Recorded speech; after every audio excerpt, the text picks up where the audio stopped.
नमस्ते times live family, I am क्रांति संभव। आज का ये वीडियो बहुत खास है, खासकर उन लोगों के लिए जो बाइक लवर्स तो हैं लेकिन हार्डकोर बाइकर्स शायद नहीं है, और उनके पास एक बहुत ही कॉमन सवाल होता है जिसका जवाब इस वीडियो में आज हम देने वाले हैं। और वो ये कि कोई भी 20-25 लाख रुपए की मोटरसाइकिल क्यों खरीदेगा, और 20-25 लाख रुपए की मोटरसाइकिल आखिर होती क्यों है। इसी का जवाब हम ढूंढने के लिए लेकर आए हैं एक ऐसी मोटरसाइकिल जो शायद बहुत से बाइकर्स के लिए दुनिया की बेस्ट सुपर बाइक कही जाती है या मानी जाती है। That is BMW S1000 RR। इसके एग्जॉस्ट नोट,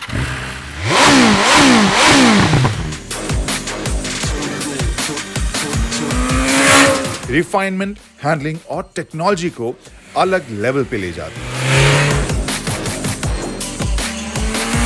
तो स्टोरी की शुरुआत से पहले इसकी कीमत जानना जरूरी है। BMW S1000 RR के स्टैंडर्ड वेरिएंट की कीमत है 19.5 लाख। प्रो वेरिएंट के लिए 21,40,000 रुपए देने पड़ेंगे और प्रो M स्पोर्ट के लिए 23,75,000 रुपए। आई नो बहुत सारे हार्डकोर बाइकर्स कहेंगे कि लुक्स की क्या बात कर रहे हैं, राइट पे जाइए, लेकिन दो पॉइंट्स मैं मेंशन करना चाह रहा था। जो टिपिकल BMW लवर्स थे वो पहली बार जब सिमेट्रिकल हेडलैम्प्स को उन्होंने देखा, थोड़े से वो सकते में आ गए थे। सेट कि जो पहचान वाली, जो सिग्नेचर एक स्टाइल हुआ करती थी एसिमेट्रिकल हेडलैम्प्स, वो उनको ज़्यादा पसंद आती थी। बट मैं ये कहूँगा कि मुझे बहुत ज़्यादा अग्रेसिव, खूबसूरत ये लग रही है, बहुत ही शार्प इसका डिज़ाइन ये ज़रूर है। प्लस M पैकेज की जिस तरह से यहाँ पर ग्राफिक्स का इस्तेमाल है, उसके साथ और बीच में जो ये ब्राउज देखने को मिल रहे हैं आप, ओवरऑल जो फेस है बहुत ज़्यादा अग्रेसिव और मेनेसिंग मुझे ये लगता है। दूसरी चीज़ जिसके बारे में मैं बात करना चाह रहा था, that was not looks, basically इसका साइज़। अगर आप इसे देखें, बहुत ही कॉम्पैक्ट लगती है देखने में, और इसे देखकर बिल्कुल भी ये अंदाज़ा लगाना आसान नहीं है कि ये कितनी फास्ट जाती है। जी हाँ, ये बहुत ही कॉम्पैक्ट है, और जब आप इस पर बैठते हैं लगता है कि हाँ 600-700 सीसी वाली बाइक टाइप की लग रही है। But when it starts riding, accelerating, एक अलग दुनिया में आपको ये लेके जाती है, और जो फील है वो बहुत ही अलग है। देन यू डोंट रियलाइज कि ये तो वाकई काफ़ी कॉम्पैक्ट है। तो ये दो पॉइंट्स थे इसके लुक और डिज़ाइन के हिसाब से जिसके बारे में मैं मेंशन करना चाह रहा था। और आपको इस सेगमेंट में बेस्ट लुकिंग सुपर बाइक कौन सी लगती है, जरूर बताइए हमें कमेंट करके। और इससे पहले कि इस वीडियो की थीम पर मैं आऊँ, कैमरे के पीछे कैफी ने कहा है कि नहीं, उन्हें सबसे पहले तो एक ही एस्पेक्ट के बारे में जानना है, और वो है इसके एग्जॉस्ट नोट। तो वो सुनाते हैं आपको।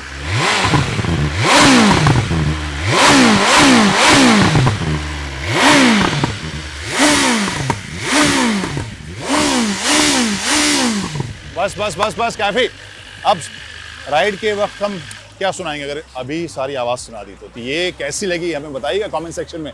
ये वाला ऐसा तो ऐसा होता है, चाहे आप बाइक लवर हो ना हो, यंग एट हार्ट हैं, बच्चे हैं दिल के, तो फिर ये आवाज़ तो आपको पसंद आएगी। ऑब्वियसली हम आपको ये ज़रूर कहेंगे कि अगर आप किसी रेजिडेंशियल एरिया में रहते हैं तो प्लीज़ इसको चुपके से निकालिए, ताकि लोगों की नींद ख़राब ना हो, और उसके बाद इस आवाज़ का मज़ा लीजिए। वैसे इंजन और BHP का डिस्कशन करने से पहले थोड़ा ट्रेलर हो जाए, क्या कहते हैं?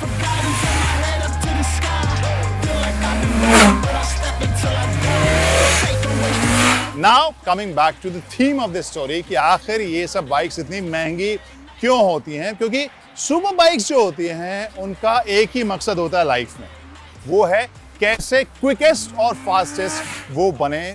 कंपनीज के इंजीनियर्स की वही सोच होती है, राइडर्स की वही सोच होती है, उनसे उम्मीद जो है वो वही की जाती है। आम बोलचाल में किसी भी 600-800 सीसी से ऊपर बाइक को हम लोग सुपर बाइक कह देते हैं, बट टिपिकली अगर देखें तो असल खेल तो इसी सेगमेंट, इसी तरह की बाइक का होता है जिसे सुपर बाइक हम लोग कहते आए हैं। सुपर स्पोर्ट कैटेगरी जिसमें लेटर क्लास का इंजन रहता है, और उनका मकसद जैसे मैंने बताया कि एक ही रहता है, क्विकेस्ट फास्टेस्ट कैसे बने और सेफेस्ट कैसे रहें, सबसे ज़्यादा स्टेबल कैसे रहें। और इसी वजह से इसमें ऐसे ऐसे एलिमेंट्स होते हैं जो वैसे आप महसूस नहीं कर सकते या देख नहीं सकते, लेकिन जब आप उसके डिटेल में जाते हैं तब आपको पता चलता है ये तो बहुत ही सोफिस्टिकेटेड मशीनरी है जिस पे बहुत अलग अलग एंगल से काम किया गया। तो मैं सबसे पहले इसके 3 हिस्सों के बारे में बात करता हूँ।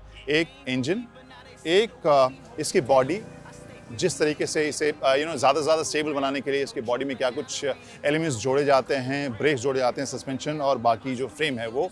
और तीसरी चीज़ जो अब हाल फिलहाल में बहुत ज़्यादा बढ़ गया है वो है टेक्नोलॉजी के मामले में कितनी लोडेड है ये, वो भी आप जब जानेंगे तो आपको आश्चर्य होगा। सो सबसे पहले इसके इंजन की बात करते हैं। इंजन इसमें लगा है ऑब्वियसली लिटर क्लास की बाइक है तो 1000 सीसी का इंजन है, 4 सिलेंडर ये इंजन है और इसकी जो ताकत है that is around 207 horsepower. जी हाँ, 207 हॉर्स पावर इसकी ताकत है और वो ताकत जो पीक है वो कब आती है पता है?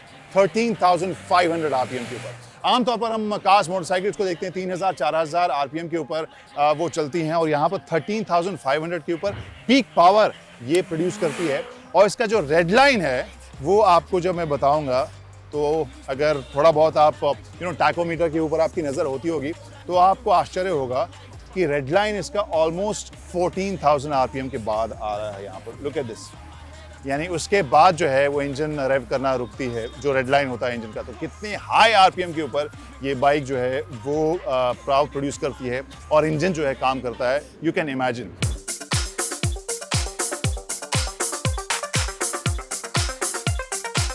और इंजन के बाद जो सबसे अहम चीज होती है कि आखिर ताकत तो आपने प्रोड्यूस कर लिया, लेकिन इंजन ब्लॉक से तो आप कुछ नहीं कर सकते। उस इंजन की ताकत को आप कैसे स्टेबल तरीके से, रिफाइंड तरीके से, बैलेंस तरीके से ट्रैक के ऊपर टॉप स्पीड आप अचीव कर सकते हैं। फॉर एग्जाम्पल इसकी top speed around 300 kilometre per hour की है। जी हाँ, ये टॉप स्पीड है इसकी। ऑब्वियसली इसका मतलब ये नहीं कि हम सभी को स्पीड में जाना चाहिए, बट तो ये जो अचीव होता है वो इनके बहुत ही सोफिस्टिकेटेड और well balanced frame suspension setup से होता है, जिसमें अगेन बहुत ज़्यादा मेहनत, बहुत ज़्यादा इंजीनियरिंग जो दिमाग है वो लगाया जाता है। और इसमें एक और चीज़ बहुत ही खास होती है, सुपर बाइक्स में आमतौर हम देखते हैं और आप उसका जिक्र भी सुनते होंगे, वेट का। आमतौर पर जो सभी इंजीनियर्स होते हैं इनके वेट को कम करने और इंजन पावर को बढ़ाने के लिए हमेशा वो स्ट्रगल में लगे रहते हैं। फॉर एग्जांपल इसकी ताकत 207 हॉर्स पावर की है और इसका वजन जो ये एम पैकेज है, बिकॉज यू कैन सी यहाँ पर एम बैजिंग यहाँ पे भी है, कलर पैटर्न यहाँ भी है, यहाँ भी है, तो ये एडवांस पैकेज है। इसका वजन अगर हम देखें तो ऑलमोस्ट 193 किलोग्राम के आसपास आपको ये नजर आएगा। तो समझ सकते हैं कि पावर टू वेट रेशियो इसका कितना ज्यादा होगा। BMW इंजीनियर्स ने इस वर्जन में वजन को 3.5 किलोग्राम कम किया है। इसके अलावा M स्पोर्ट वर्जन में M कार्बन कंपाउंड व्हील्स हैं, M लाइट वेट बैटरी है, M स्पोर्ट सीट है, M चैसी किट है, traction control, auto shifter, ABS settings, engine remapping, wheelie और स्लाइड कंट्रोल, ये सब भी फीचर्स दिए गए हैं। तीसरा एलिमेंट जो इससे बहुत ही ज्यादा मॉडर्न और अब जो है मेरे ख्याल से बहुत जो मोटरसाइकिल प्रेमी नहीं भी है वो भी इम्प्रेस होंगे इसके टेक्नोलॉजी से। अब इसमें लगभग 6.5 इंच का जो ये स्क्रीन लगा हुआ है उसको अगर आप देखें तो यहाँ इन्फॉर्मेशन आपको फिलहाल बहुत ज़्यादा डिटेल में नज़र नहीं आएगी। एक तो टायर प्रेशर आप देख सकते हैं, इसके अलावा आप अलग अलग राइडिंग मोड जो है उसका इन्फॉर्मेशन मिल रहा है, टैकोमीटर मिल रहा है, स्पीडोमीटर मिल रहा है और गियर इंडिकेटर यहाँ पे फिलहाल न्यूट्रल में है और जो फ़ोन कनेक्टेड है उसके बारे में यहाँ जानकारी मिल रही है। तो चलो आप कहेंगे कि चलिए इसमें कौन सी बड़ी बात है, फ़ोन तो बहुत सारी बाइक स्कूटर्स में आजकल कनेक्ट हो रही है। इसके बाद मैं आपको दिखाता हूँ कि यहाँ पर क्या क्या खेल हो रहा है टेक्नोलॉजी के हिसाब से, सेटिंग के हिसाब से।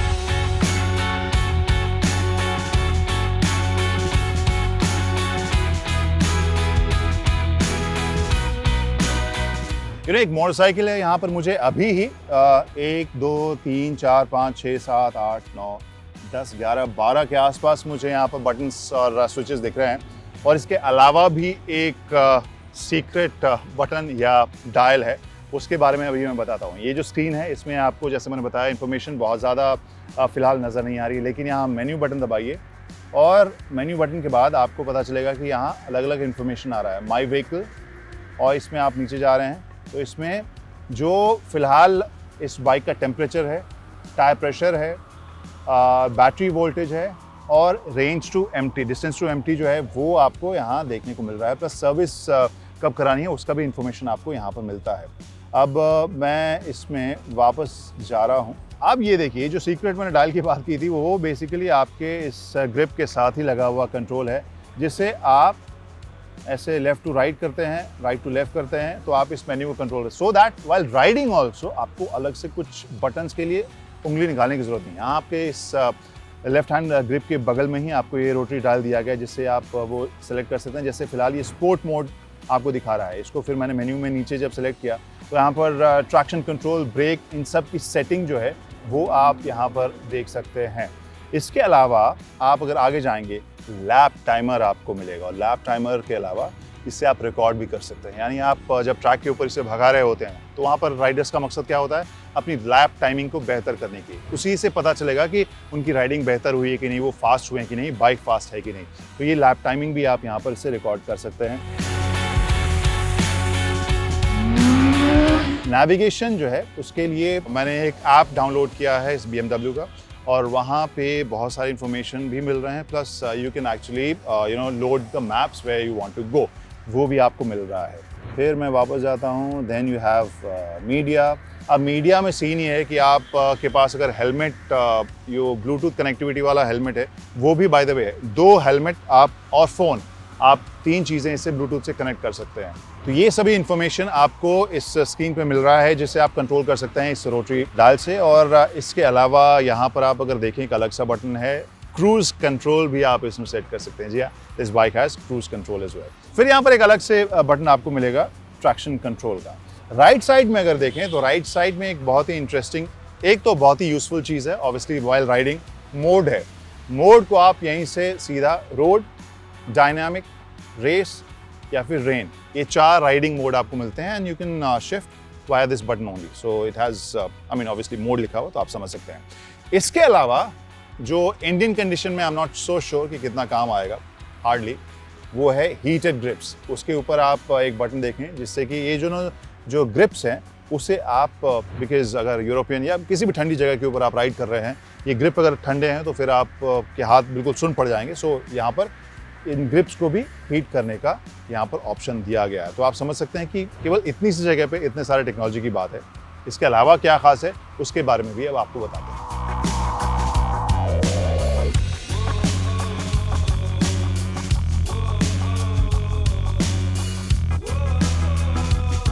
गाइस, राइड के ऊपर अब जाने से पहले 2 चीज़ों का मैं ज़रूर जिक्र करना चाहूँगा। एक तो जो राइडिंग पोजीशन है मुझे बहुत ज़्यादा चैलेंजिंग नहीं लग रही है। आमतौर पर इस तरह की बाइक्स में होता है, तुरंत आप के शोल्डर ब्लेड्स, रिस्ट के ऊपर प्रेशर पड़ता है। मैंने अभी बहुत ज़्यादा इसे चलाया नहीं है, लेकिन थैंकफुली जितना अनइवन सरफेस थे वहाँ पे बहुत ज़्यादा झटका मुझे अपने रिस्ट पर महसूस नहीं हुआ। दूसरी चीज़ जो काफ़ी यूज़फुल रहती है, क्विक शिफ्टर है इसमें, और वो काफ़ी प्रिसाइज, काफ़ी क्रिस्प मुझे नज़र आया।